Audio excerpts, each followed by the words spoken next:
Good morning, everybody. Reed here, back at Orchestra Farm. You know it, pre-morning walkabout. If I sound a little nasally today, I've had like 20 plus sneezes this morning.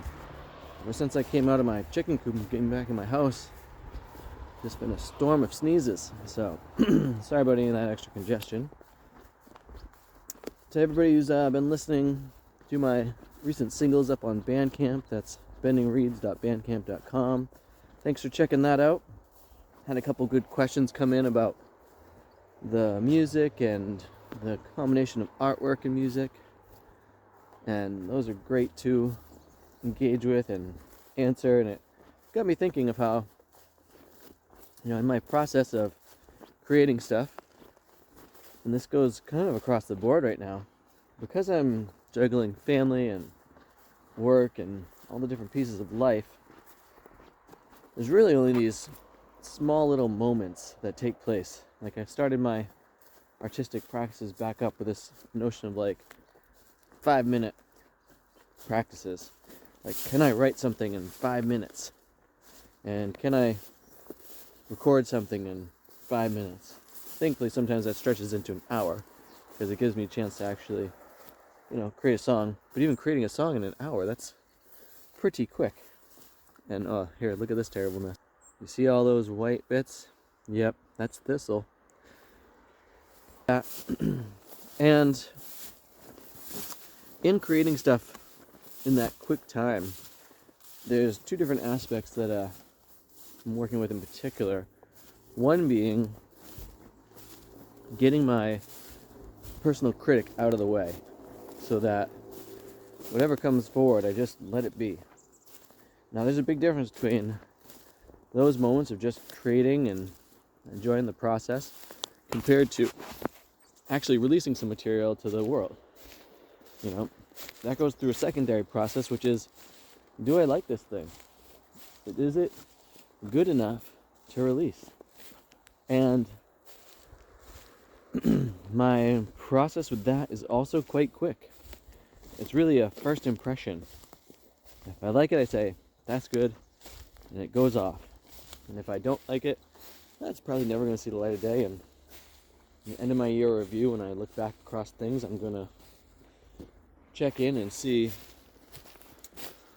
do I still not like it? And if I don't, I'm either going to delete it, or if it's like maybe something could happen with this in the future, maybe I'll put it onto like a thumb drive or something and write the year on it. And a lot of that is just to catalog things and have some things around that don't take up, hopefully, too much space for my kids or anybody else in the future to look back on and just realize, wow, like, this guy created a bunch. But for all the things that make it out to the public, I'm not paid for any of that stuff.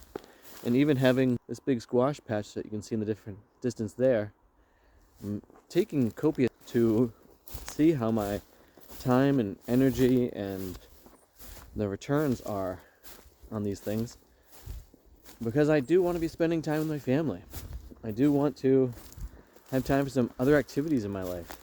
And if I'm putting time and energy into things that aren't really amounting to anything, then I want to know whether I should continue them or not. Now, it is different with my creative process from the notion of I love it. And I think that there's things that we do in life that we just love, and they don't need to have a return. And that, I think, is actually important to have. Now, would it be nice to get a return on my artistic process? Sure. That'd be great. But right now, the return is really just, hey, if you like this, I would appreciate you sharing it. That could be these videos that I'm making, that you're watching in this moment, or my book that I wrote, ruminations you can get on my website, bendingreeds.com, or the music that I'm making, or paintings that I'm creating, which I'll be displaying in November for my album release. Call it a party, I guess. And at the same time, I'm just going to keep doing all those things. And in fact, if I ever make some money at it, I consider it probably be a hobby that pays for itself, which would be amazing, because there's definitely some art supplies I'd like to pick up, and I'm not doing it. You know, there's this black 2.0 and 3.0 that are out there where it looks like there's nothing there, and I'm not buying that for myself right now because I've got other purchases I need to be making, updating my greenhouse at home so that my family can have more fresh food around. That's such an important aspect to my life, which is why I take you around here, this beautiful orchestra farm space. You know, the needs are the first things I want to care for. And then after the needs come my wants, and the wants of my family. So I've been putting some energy into my personal wants, upgrading some of my musical things, and I'm at a pause moment, even though I want to be putting more resources into that, because I need to be putting the resources into other projects that, you know, they come first.